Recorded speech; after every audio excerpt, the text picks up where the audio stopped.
So you can see from left to right, and we can just start from right here. It was just running up, running up, running up, making highs, highs, highs in the markets, highs in the markets. And you can see it's just doing this at one point, right? But then from there, price just started consolidating, not really doing nothing as much. And it was just doing this, right? And this is just what we call some sort of consolidation period when there's nothing really going on. And this can last for days, this can last for, weeks, this can last for even months, right? Because at the end of the day, it's like we don't know how long it could take until it shows us, right?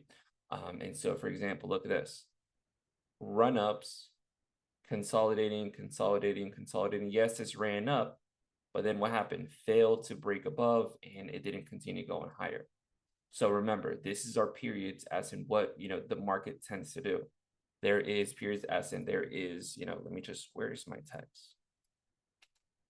Is that a different color? Let me just make that white.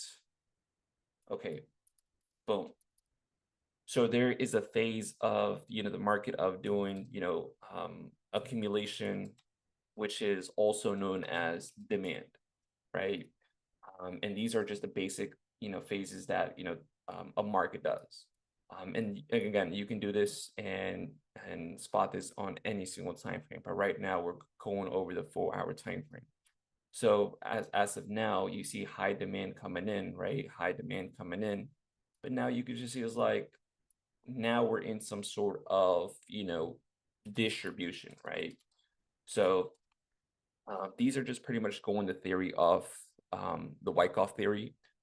If you have not heard about that, it's just pretty much a theory that, someone has created 100 years ago, just based off of what they learned in the markets. And so again, left, it's just showing you that there is an increase in price, also known as there is demand.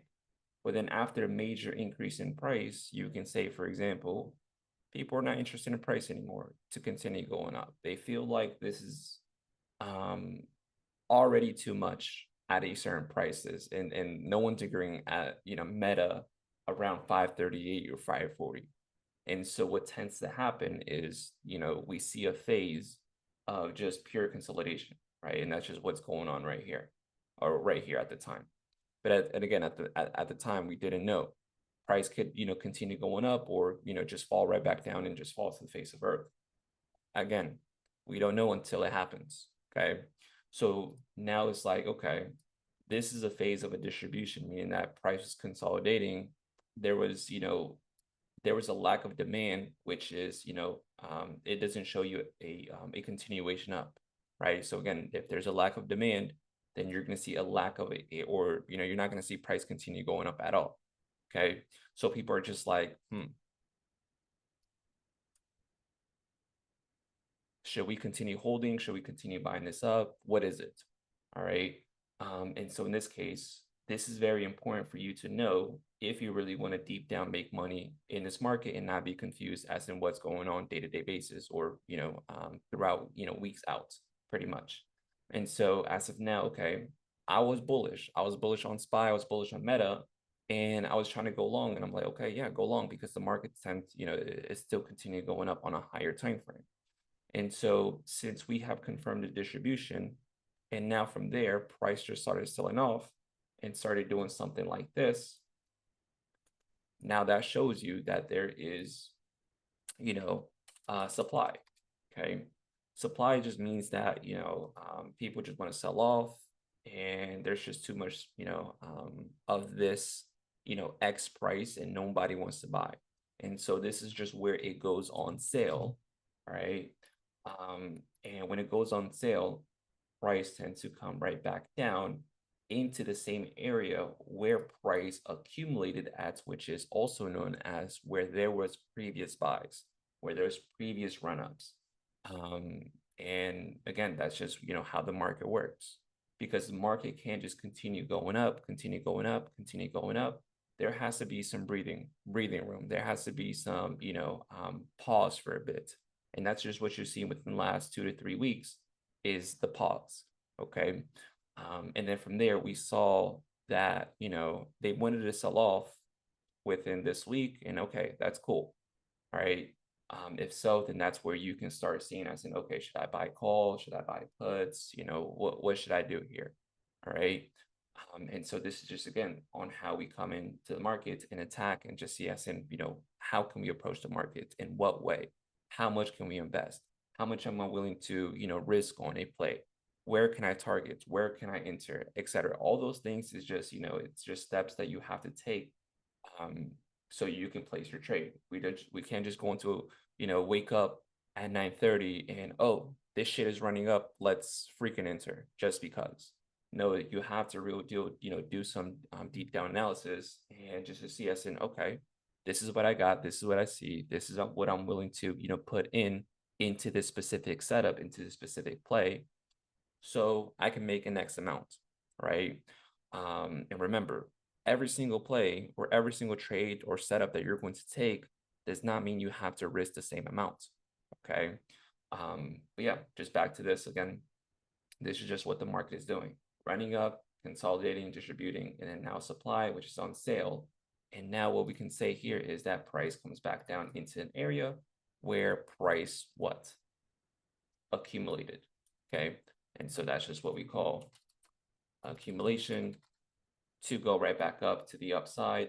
And you see that price does something like this again, just like that. And this is where, again, buyers are, you know, are buying at a discount, just like this, okay, which is right here. And so this also works for long-term investing. If you do, you know, do long-term shares, then what you like to do is buy at good pullbacks, buy at good dips.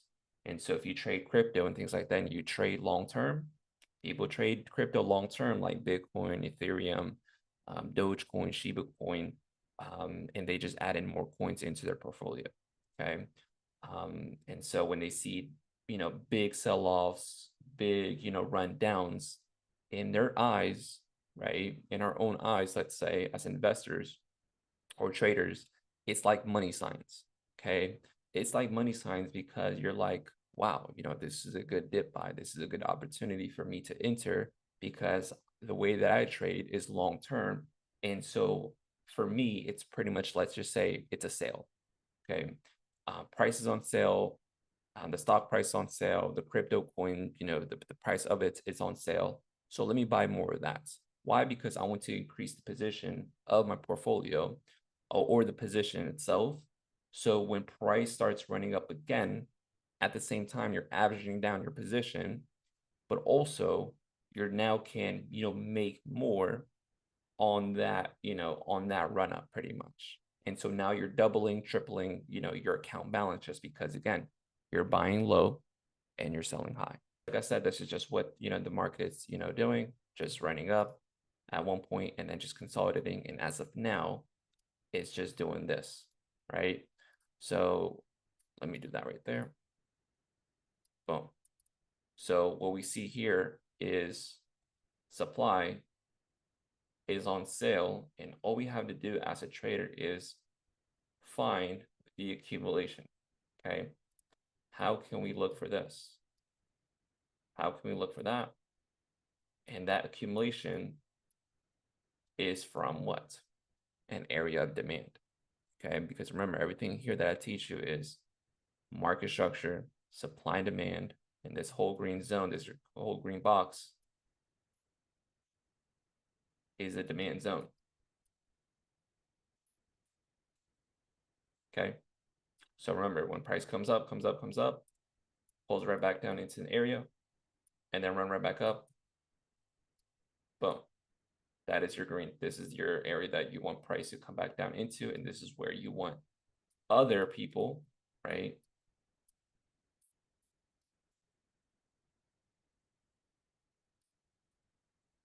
to, you know, buy at the same area that you want to, okay? So all you're doing here is just waiting for, you know, these people, because these people here are like millionaires, billionaires that are going to buy at this X price to push price right back up, right? Because remember, these are pretty much the sharks in the market, or the whales, And we're just like that little fish that follow these sharks or these whales. And so whatever they do, we follow because they move price. We don't, right? As a retail trader, we don't. And so again, this is what it is. All right. And so these people here, millionaires, billionaires, are pushing price down, and that's just what's going on. They're selling off. They're selling off. They're selling off, and they're selling off. All right. And so remember, that's just where we look for an area of demand to continue going back up just like this. And let's just say, for example, this is my demand right here, like this. So now all we're going to do here is just wait for price to pull back into here and start doing something like this again. Boom. And this is why you see, especially on this higher time frame on the 4 hour, is that you're going to see like 2 to 3 weeks of a rundown. But then 2 to 3 weeks or 5 to 6 weeks of a clear run up. Okay, so now look at what Meta did just based from that one video that you just watched, and here is the update. Meta came back down into that green demand zone where price accumulated before, which is also known as demand in simple terms, and look on how it bounced and delivered. So again, the supply and demand concepts work, so please learn it.